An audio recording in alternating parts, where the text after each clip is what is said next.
Cyril Bègue, je suis chef de clinique et médecin généraliste à Angers. On va vous parler de maintien en emploi et de retour au travail. En fait, il y a de nombreuses pathologies en fait, qui peuvent être soit liées au travail, soit avoir des conséquences sur le travail.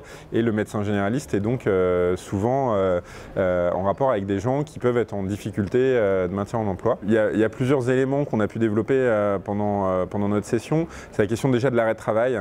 Quand on met des arrêts de travail, plutôt des arrêts de travail pas trop longs, de 1 à 2 semaines, qui permettent plusieurs choses, qui permettent de ne pas se retrouver très rapidement à 3-4 mois d'arrêt de travail sans avoir pu vraiment se saisir de la situation, pouvoir réévaluer cliniquement les gens et voir s'il y a des signes de gravité qui commencent à apparaître, c'est notamment dans la lombalgie. Des fois c'est au fur et à mesure que les choses peuvent apparaître, on n'a pas tout de suite l'impression que c'est une pathologie grave et donc il faut réévaluer. Et puis ça permet d'identifier et de travailler les obstacles au retour au travail progressivement.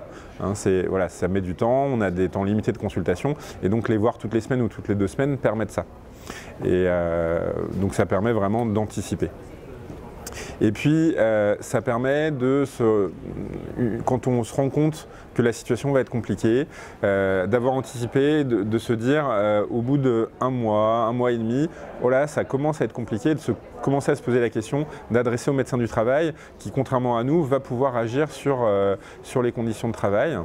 On peut se dire que au-delà de 3 mois, si le patient n'a pas vu un médecin du travail, c'est peut-être dommage et peut-être qu'on a une perte de chance sur la question du maintien en emploi. Et l'outil qu'on a à notre disposition, c'est vraiment la visite de pré-reprise qui permet au médecin du travail de voir le patient qui est en arrêt de travail. Donc on l'adresse avec un petit courrier pour expliquer la situation et le médecin du travail à ce moment-là va réfléchir à ce qu'il peut faire et à ce qu'il peut proposer pour le maintien en emploi. Parmi les acteurs et les actions qu'on peut mobiliser pour le retour au travail et le maintien en emploi, donc on a parlé de l'adressage vers le médecin du travail, mais il y a également le médecin de soins et surtout avant tout le patient travailleur lui-même qui doit vraiment être acteur du processus de retour au travail et de maintien en emploi. Et dans les outils qu'on peut mobiliser, donc la visite de pré-reprise est sûrement un élément important du parcours puisqu'elle permet de reprendre contact avec le milieu de travail grâce à la visite auprès du médecin du travail. Cette visite permettra donc, comme l'a dit Cyril, d'envisager les conditions de reprise et le moment de la reprise. Et elle permettra aussi de discuter, par exemple, la mise en place d'un temps partiel thérapeutique, qui est vraiment un outil intéressant lorsqu'on est dans les situations où on se rend compte que la reprise à temps plein sur le poste antérieur va être compliquée. Donc le temps partiel thérapeutique évidemment est soumis à l'accord du médecin conseil et de l'employeur puisque ça nécessite de modifier l'organisation du travail et ce temps partiel thérapeutique est prescrit par le médecin de soins. L'autre outil intéressant à mobiliser pour le retour au travail et le maintien en emploi, c'est la reconnaissance de la qualité de travailleur handicapé qui permettra d'avoir accès à différents outils du retour au travail et du maintien en emploi, notamment les aides de Cap Emploi Samet, le financement l'évaluation de la nécessité d'éventuels aménagements du poste de travail, voire le financement de reconversion dans des cas plus complexes. Donc la reconnaissance de la qualité de travailleur handicapé, elle est réalisée par le patient lui-même grâce à un certificat qui est rempli par tout médecin.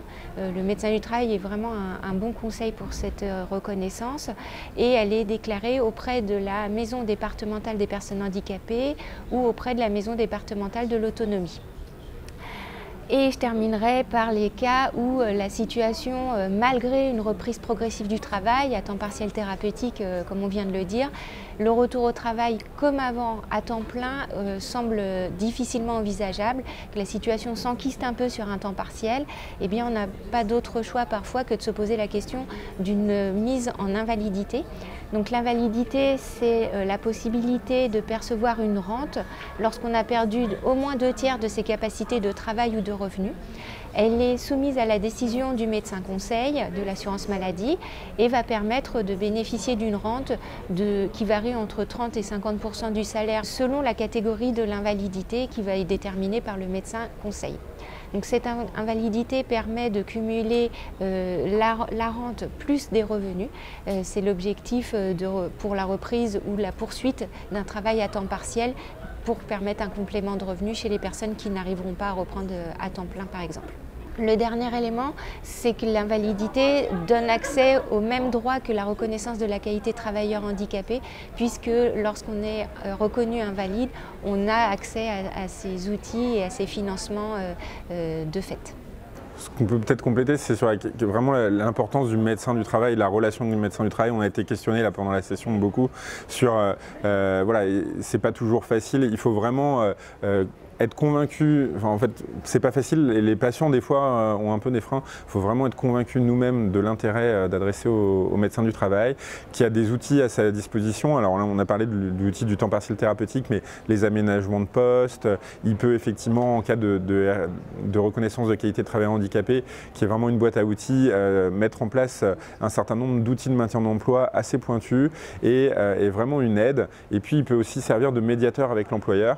Il est soumis au secret médical, donc il ne va pas délivrer de diagnostic à l'employeur, mais il va le traduire en termes de capacité restante. Et puis, il est indépendant. Il a un statut qui lui permet une indépendance par rapport à l'employeur.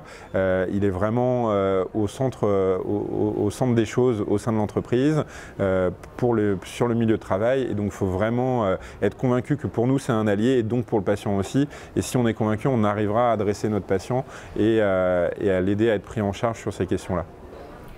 L'intérêt de la collaboration et de l'adressage du patient vers le médecin du travail, c'est d'avoir une prise en charge cohérente et qui sera de toute façon plus efficace parce que les dispositifs seront déclenchés plus logiquement, les discours des différents professionnels rencontrés seront plus cohérents également. Et puis on aura aussi un avantage à partager les informations avec son collègue, ce qui nous permettra de mieux comprendre la situation du travail pour le médecin de soins et du soin pour le médecin du travail. Donc c'est vraiment un intérêt partagé pour le patient, le médecin de soins, le médecin du travail, de collaborer et d'échanger sur la situation qu'on prend en charge. Ça va vraiment permettre une prise en charge globale, on va continuer à le voir, il ne va pas avoir vu que par le médecin du travail, on va travailler sur les interactions entre le professionnel et le personnel parce qu'il y en a plein, et en même temps tout ce qui est sur le travail où on n'a pas de prise directe, et ben on va pouvoir déléguer au médecin du travail et faire un vrai travail d'équipe.